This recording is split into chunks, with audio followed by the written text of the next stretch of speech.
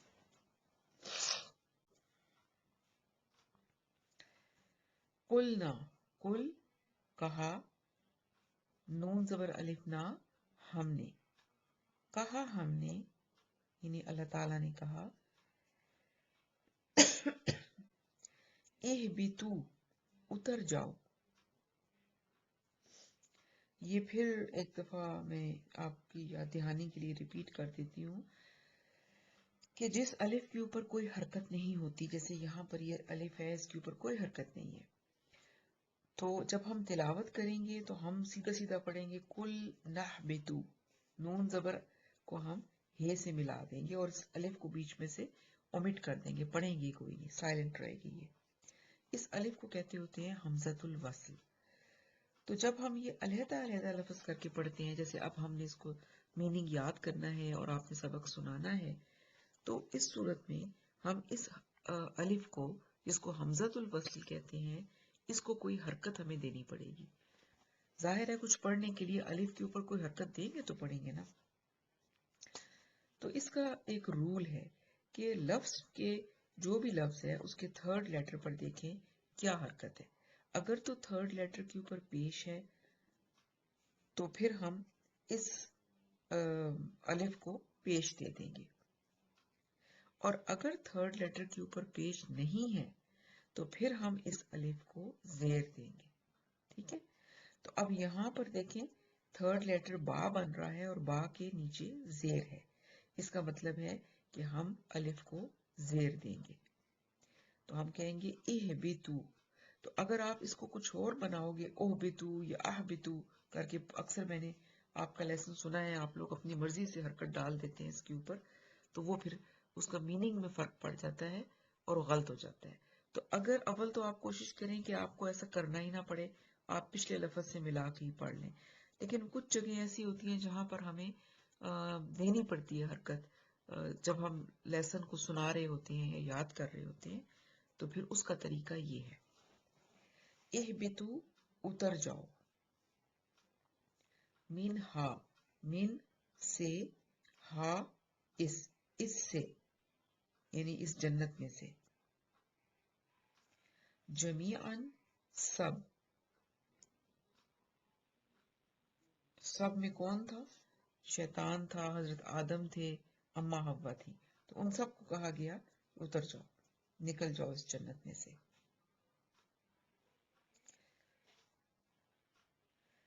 فَإِمَّا پس، اما جب، فا کا مطلب پس بھی ہے، پھر بھی ہے، تو بھی ہے، جو بھی آپ اس میں مناسب لگیں وہ لگا سکتے ہیں۔ فَإِمَّا پھر جب، یَأْتِیَنَّکُمْ یَأْتِیَنَّ پہنچے، کم تمہارے پاس، پہنچے تمہارے پاس یا آئے تمہارے پاس،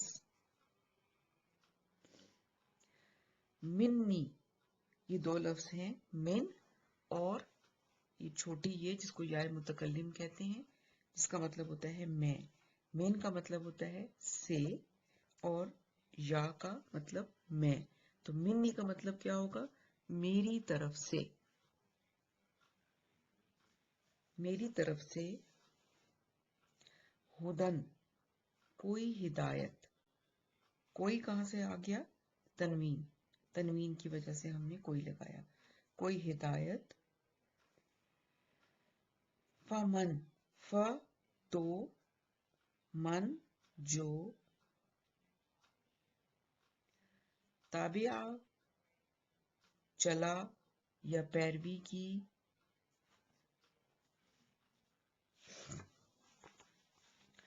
ہدا یا ہدا ہدایت کی، اور پھر یا متکلم ہے میری، ہدا یا میری ہدایت کی، فلا تو، لا نہیں، خوفن کوئی خوف، علیہم علی پر، ہم